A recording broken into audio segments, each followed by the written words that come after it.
children are going to the most glamorous of all summer camps, Camp Mohawk. There's a 2-year waiting list, and every child has to be voted in. On top of all that, it costs $1,000 a week to go to Camp Mohawk. The question is it worth $1,000 a week? It sure is. It's the best darn camp there is. Well, are you connected with Camp Mohawk? Well, I think so. I'm the program director, Jerry Aldini. Well, how do you justify $1,000 a week? Well, we have some special programs. We're doing Shakespeare in the Round again this year, of course. Our political roundtable, Henry Kissinger will appear. Yasser Arafat is going to come out, spend a weekend with the kids, just rap with them. That's amazing. And the kids wanted animals, so this year each camper will stalk and kill his own bear in our private wildlife preserve. Are you sure the children can hack that? We'll see. But the real excitement, of course, is going to come at the end of the summer.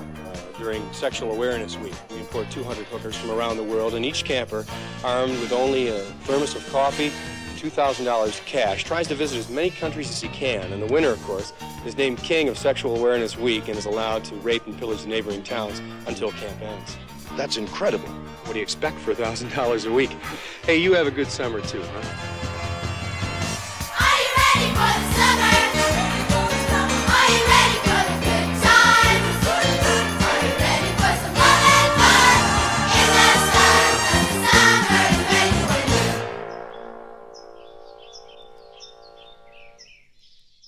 Welcome back, friends. This is Mad Ghoul Radio, and I'm DJ Rob, your host for the next hour or so of sonic strangeness, spooky cuts, and campfire creeps. We kick things off tonight with a track from one of my all-time favorite comedies, and yes, for the record, while I love horror movies, I do watch other genres from time to time. We're talking about 1979's Meatballs, Bill Murray's first major film, and even then he was already unhinged, wildly charming, and completely unsupervised. Basically, perfect. While it's not a horror movie, it might be the most accurate summer camp film ever made. The awkwardness, the pranks, the late nights, and boys chasing girls. And then there's that scene around the campfire. Bill leans in, tells the story of the hook-handed man. Moon kills, you know.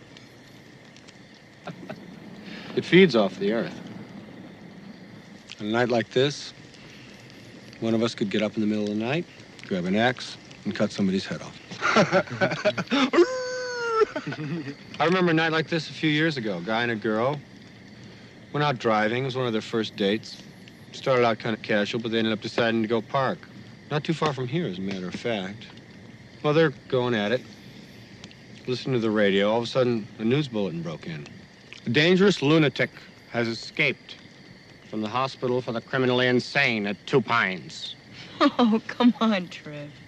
They described him as a monster, 6.5 feet tall, 260 pounds, with one horrible distinguishing feature, a sharpened stainless steel hook where his right hand used to be.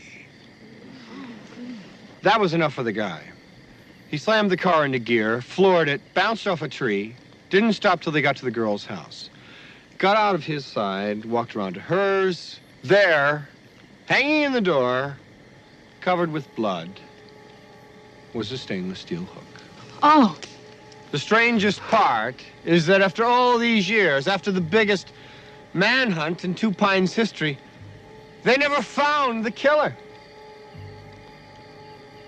Some people say he's still up here in the woods, waiting for the chance to kill again. And I say they're right.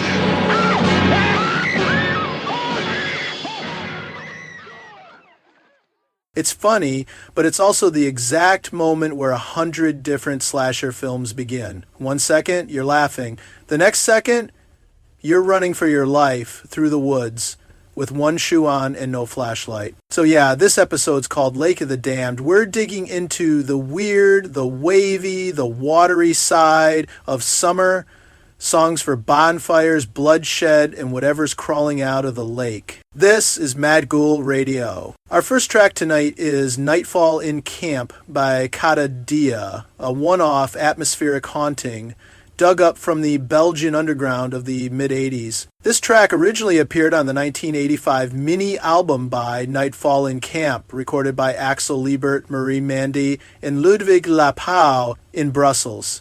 It was later reissued on the 2018 compilation Uneven Paths, Deviant Pop from Europe, 1980 to 1991, on the Music from Memory label. Legend has it Nightfall in Camp was tracked during a warm Indian summer night in a derelict apartment near Brussels' Grand Place. Marie Mandy improvised lyrics about daily life while the rest of the band fiddled with synths and drum machines by hand. No pre-written sheet music, no rehearsal, just raw atmosphere. Somehow it all clicked into this eerie, hypnotic groove. So why does it work here? It's minimal synth and dream pop with a haunted edge. Feels like dusk at a lakeside camp, fog rolling in, shadow stretching out, and something without eyes watching from the tree line. But let's give it a listen.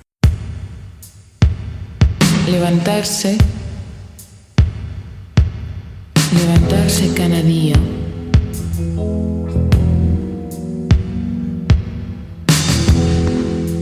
Temprano.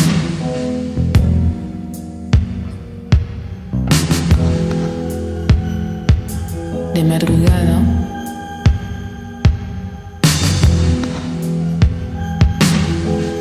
Y andar.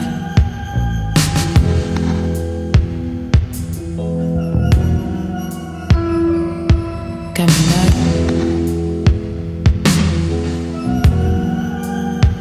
Por las calles.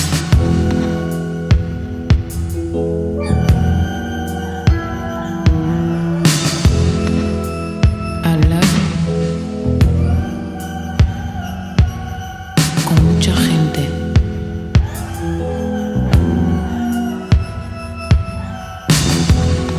Hablar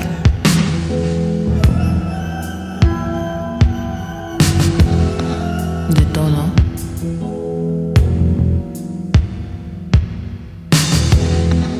De todo y de nada.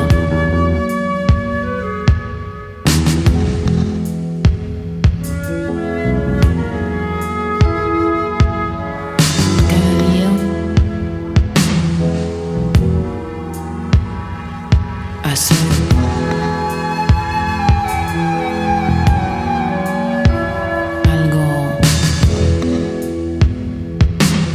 algo nuevo.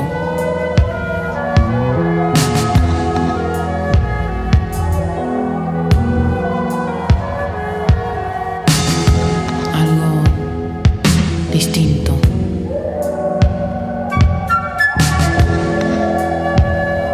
Me gusta tanto.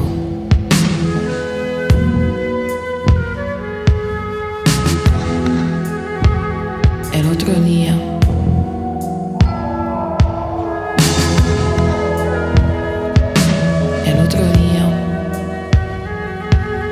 qué risa.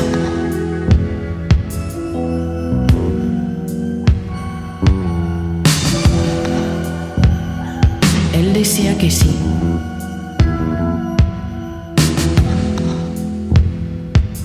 Elia que no.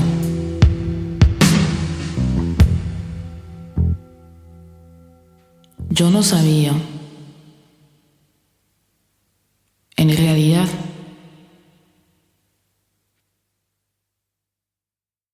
Up next is Campfire by Wojciech Golczewski. Golczewski is one of those composers you need in your rotation if you're into modern horror scoring. He's done killer work on films like We Are Still Here, 400 Days, and Tonight She Comes, all with that sleek, synth-driven unease that never tries too hard, but always gets under your skin. This track, Campfire, comes off his score for Tonight She Comes, released in 2018. It's brooding, minimal, feels like something you'd hear echoing through the trees long after the last marshmallows burned. There's no big build-up, no punchline, just the slow, steady reminder that you're alone in the woods and something out there knows you're out here too.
So we just drifted through Campfire by Wojciech Goldczewski. Synthetic unease, perfect for imagining shadows moving just past the tree line. Now let's shift the temperature. Up next is Campfire by Caribou, also known as Dan Snaith, off his 2024 album, Honey. This one's different. Still hypnotic, still strange, but it's got this warmth, like someone left a tape recorder running at the edge of the lake. You're hearing looped fragments, familiar but frayed, like a memory caught in the embers. Caribou's stuff isn't horror, but it definitely haunts. And this track? It belongs right here on a summer night gone sideways. Close your eyes. You're still by the fire, but the woods feel deeper now. Broke my heart. Broke my heart. Broke my heart. Broke my heart. Broke my heart. Broke my heart. Broke my heart. Broke my heart. Broke my heart. Broke my heart. Broke my heart. Broke my heart. Broke my heart. Broke my heart. Broke my heart. Broke my heart. Open up your eyes and tell me what you're seeing. Wake me up when I've been dreaming. Open up your heart, even when it's breaking. If you want it, you can make it. Broke my heart. Broke my heart.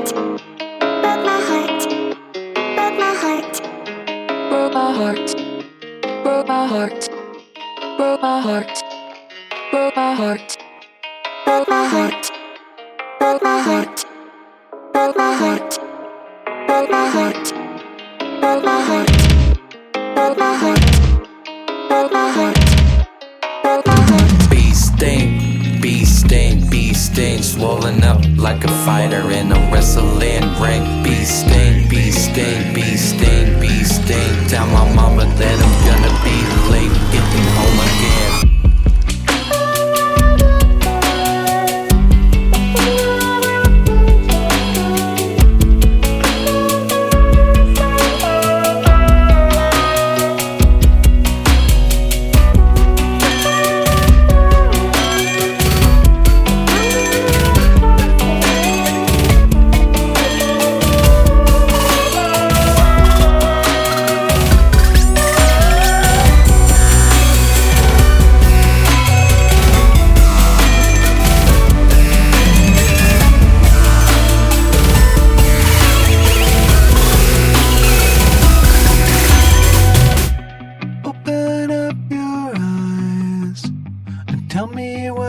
Seeing.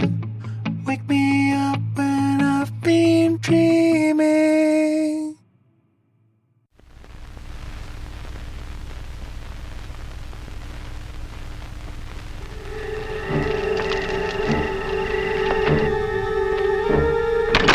Many strange things happen around here. There is a tale. It was a night like tonight, many years ago.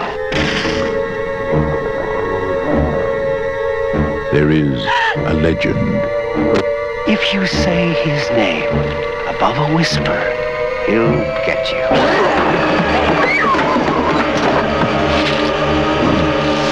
There is a warning. On certain nights, when the moon is full, he's out there stalking in the woods.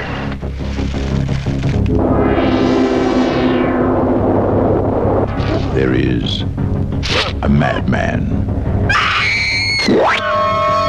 His name is Mars. Madman. Mars.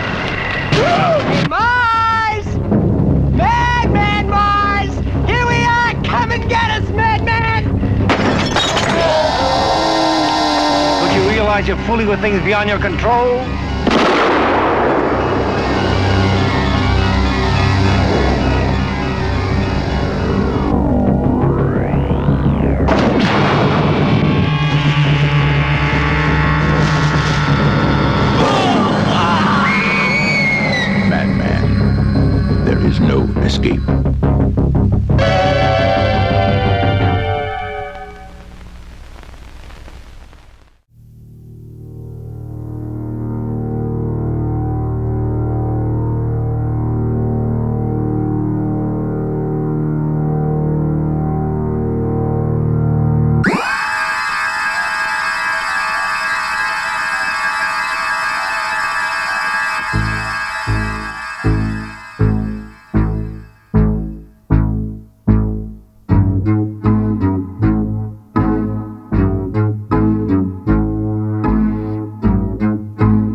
Welcome back. Right after Campfire, you heard the trailer and theme from the 1981 cult classic Madman. If you know, you know. And if you don't, picture this. A campfire tale that doesn't end when the flashlight turns off. A hulking maniac named Madman Mars, a counselor who sings about him, and a body count that stacks with every bad decision. Now look, I know when you hear Camp Slasher, your brain probably jumps straight to Friday the 13th. And yeah, that's fair. It's iconic. Jason, the lake, the score, the vibe. But tonight, I wanted to veer off the main trail. The early 80s were loaded with summer slashers, isolated camps, horny teens, dark woods, and killers with axes to grind. So up next, we're hitting two of my personal favorites, The Burning, with early Tom Savini gore magic, and a young pre-Costanza Jason Alexander. And Sleepaway Camp, still the weirdest, boldest, most what the hell did I just watch slasher ever made. And for that last one, I've got something special. You'll hear the trailer, the theme, and a bumper from Felissa Rose herself, Angela from Sleepaway Camp. She's a friend of the show and one of the kindest, coolest, most badass people in horror. If you're a fan of Sleepaway Camp or horror in general, you need to check out her website at FelissaRose.com. See what she's up to, buy something weird and awesome, and tell her the ghoul sent you. I'll see you on the other side of this segment.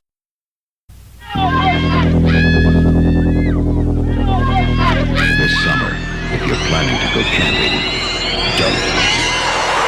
If you're looking forward to midnight swims, don't. Let's sneak on back to the campsite. Get some matches. Build us a hot fire. Don't be long. And if you're thinking about being with someone where no one can see you, don't. Because this summer, A Legend of Terror isn't just a campfire story anymore. They say he smashed his way through the bunk room door, just a mass of flames. Burned alive, cried out, I will return! I will have my revenge! He lives on whatever he can catch. Right now, he's out there, watching, waiting. Who's there? What happened one summer 5 years ago is about to happen again, and again, and again.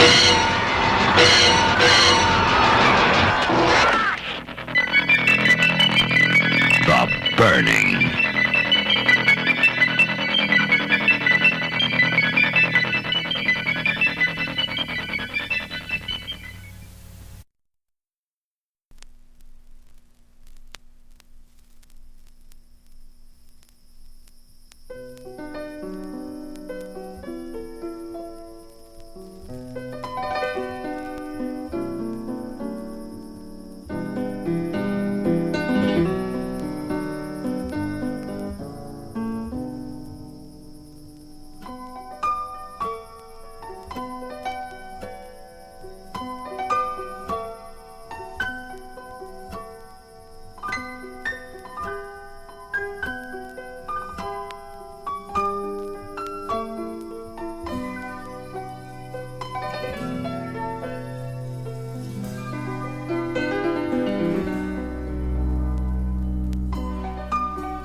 Mom and Dad, I've been at a sleepaway camp for almost 3 weeks. And I'm getting very scared. Welcome to Sleepaway Camp. Someone is watching you. Hey, Baba, revolve! Someone is waiting for you. Someone wants to scare you to death.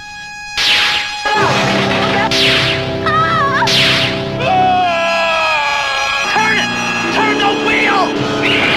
Oh my God! Sleepaway Camp. You won't be coming home.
Hey ghouls, this is Felissa Rose from Sleepaway Camp, and you're listening to Mad Ghoul Radio. Woo!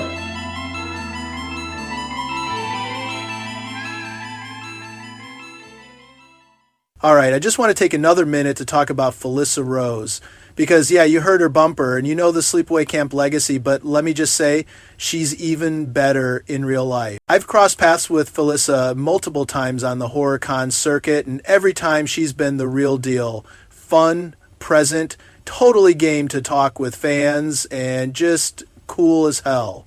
No ego, just love for the genre and the people in it. She's racked up over 150 film credits, mostly horror, and wears that Scream Queen crown with pride. But here's what most people don't know. She's produced videos for Slayer, she's married to Deron Miller from the band CKY, and she's still out here grinding, making indie horror better with every project she touches. Felissa's not just a final girl, she's a force. So hit up FelissaRose.com, see what she's up to, and support someone who gives this genre everything she's got. All right, let's keep creeping. You're tuned in to Shapeshifters, where we pit the original song against one of its covers. 2 versions, 1 song. Which one haunts harder?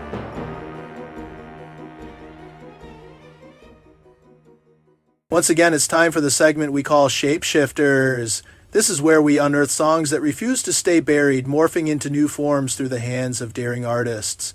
Today we're dissecting a classic, Summer Breeze. First, we've got the sun-soaked 1972 original by Seals and Crofts, a track that's practically a warm hug from the 70s. Then we'll sink our teeth into the gothic brooding reinvention by Typo Negative from 1993. These 2 takes are like day and night, literally. So light some candles, crack open a cold one, and let's see how this breeze blows through 2 very different worlds. Let's set the scene. It's 1972, and Seals and Crofts dropped Summer Breeze on their album of the same name. This soft rock gem is pure sunshine, climbing to number 6 on the Billboard Hot 100 and becoming a staple of every summer playlist since.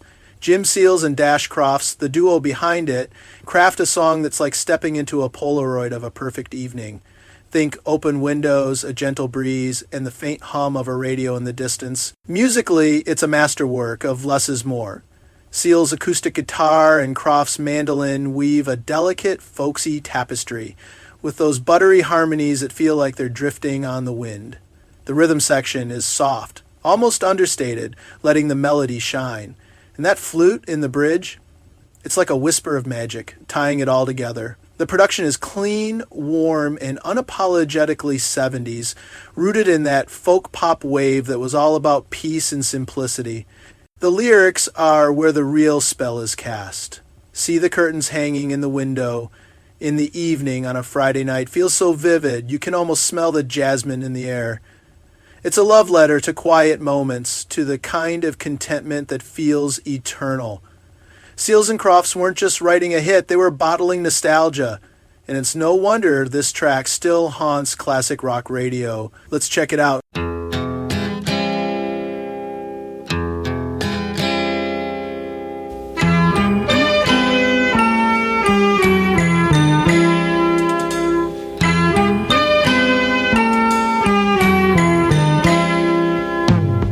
See the curtains hanging in the window in the evening on a Friday night. Little light is shining through the window, lets me know everything's alright.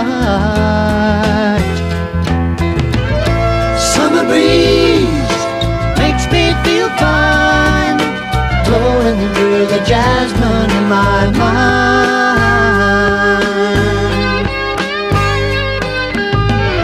Summer breeze makes me feel fine, blowing through the jasmine in my mind.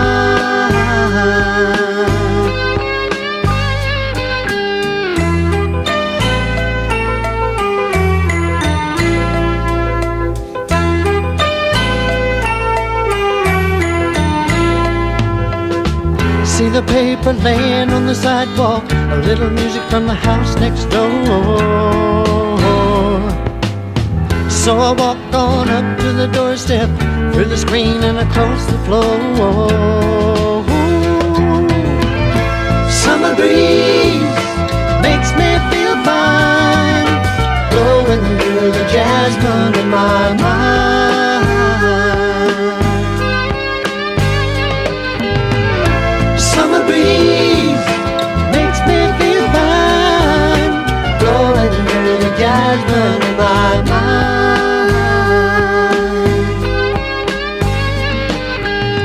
Days of summer, the jasmine's in bloom.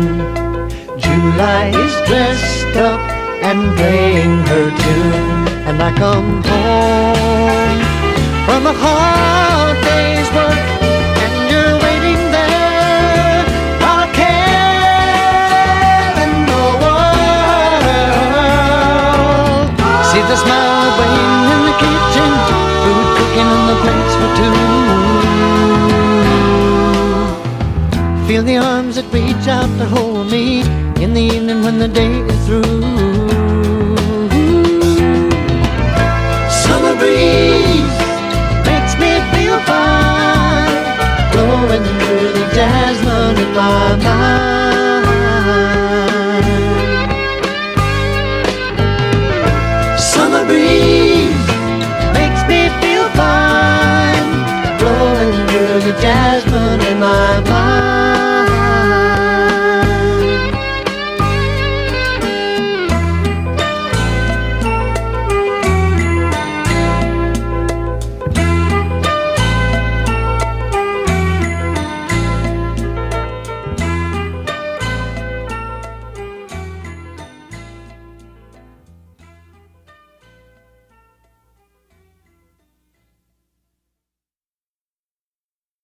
Now let's slink into the shadows. It's 1993, and Typo Negative, the Brooklyn vampires of gothic metal, sink their fangs into Summer Breeze for their album Bloody Kisses. If Seals and Crofts' version is a sunny meadow, Type O's is a fog-drenched cemetery at midnight. Led by the towering, velvet-voiced Peter Steele, the band takes this breezy anthem and turns it into a slow-burning, melancholic ritual. From the first note, you're hit with heavy, down-tuned guitars that growl like a storm on the horizon. The tempo drags, deliberate and heavy like a funeral procession. Steele's baritone, equal parts seductive and sorrowful, recasts the song's optimism as something almost tragic. Where the original feels like a carefree sigh, this version is a deep, existential exhale. The band keeps the core melody, but drapes it in their signature doom metal cloak, plotting drums, eerie keyboards, and riffs that could wake the dead. They even twist the original's flute part into something spectral, and, because Type O loves a good smirk, they toss in a snippet of the Doors' Light My Fire in the bridge, like a nod to their own dark humor. Lyrically, they stick close to the original, but Steele's delivery changes the game. When he croons, "Summer breeze makes me feel fine," it's less about joy and more about a fleeting escape from despair. It's as if the breeze is the only thing keeping him tethered to the world. Type O Negative doesn't just cover Summer Breeze, they resurrect it as a gothic hymn, equal parts reverence and reinvention. As a side note, it was also famously used in the film I Know What You Did Last Summer during the opening credits. It plays right before we meet the main characters as the camera sweeps across the cliffs and coastline, setting the mood with this weirdly ominous, droning version of a feel-good song. Let's get into it.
So, how do these two versions haunt us differently? Let's break it down Ghoul style. First, mood and vibe. Seals and Crofts' Summer Breeze is a warm embrace, a song that wraps you in sunlight and whispers, life is good. It's accessible, optimistic, and built for lazy summer days. Type O Negative's version, though, it's a midnight confessional, a song for those who find solace in the dark. It's not depressing, it's cathartic, like staring into the abyss and finding beauty there. Second, musical DNA. The original is a folk pop dream with acoustic warmth and a radio-friendly polish that screams early 70s. It's light, airy, and effortless. Type O's cover is a beast of gothic metal, with sludgy guitars and a deliberate pace that makes every note feel weighty. They keep the melody's bones but rebuild the flesh with their own dark magic, creating something cinematic and immersive. Third, cultural crypt. Seals and Crofts were writing in a post-hippie era where the world craved simplicity and peace after the turmoil of the 60s. Their Summer Breeze is a snapshot of that longing. Type O Negative, prowling in the early 90s, was part of the alternative scene where irony, darkness, and raw emotion ruled. Their cover reflects a generation that embraced the weird and the heavy, reimagining the past with a knowing, blood-stained grin. What makes this Shapeshifters segment so amazing is how it shows music's power to transform. Seals and Crofts gave us a song that's pure light, a moment of eternal summer. Type O Negative took that same song and dragged it into the shadows, proving that even the brightest melodies can carry a darker pulse. Both versions are true to their creators' souls, one a celebration of life's simple joys, the other a meditation on its fleeting beauty. Whether you're swaying to the original's warmth or losing yourself in Type O's gothic haze, Summer Breeze reminds us that music is a living thing, shape-shifting with every hand that touches it. That's all for this Shapeshifters segment on Mad Ghoul Radio. So tell me, my ghouls, what's your vibe? Are you basking in Seals and Crofts' sunny glow, or are you howling with Type O Negative under the moonlight? If I had to pick one or the other, I am going with Type O Negative's version. Feel free to let me know your thoughts on the Facebook page. All right, before we dive into tonight's final track, let's take a quick break and shout out the weirdos keeping horror podcasting alive and unwell. Our good friends at the Prescribed Films Podcast Network, or the PFPN as we like to call them.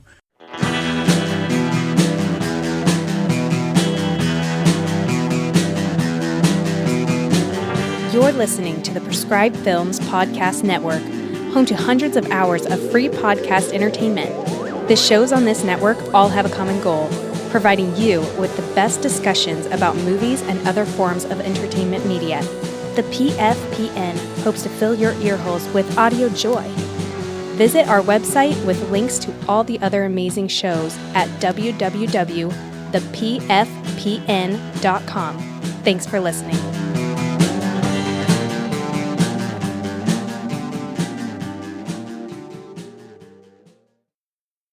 And here's where we'll leave you tonight. Somewhere between the last dying ember of the fire and whatever's still moving out in the woods. We've wandered through cursed camps, haunted lakes, foggy memories, and forgotten trailers. We've burned marshmallows, lost friends in the dark, and shape-shifted some soft rock into funeral dirges. And now we end as we always do with a track from Trent Reznor or Nine Inch Nails. This one's called A Warm Place, and it's off the 1994 masterpiece, The Downward Spiral. But don't let the title fool you. It's not comfort, it's not peace. It's that fragile little moment after the chaos, when the wind stops and you realize the screams are gone, but something else is still listening. Thank you for spending the night with me. This has been Mad Ghoul Radio. Stay scary. See you next week.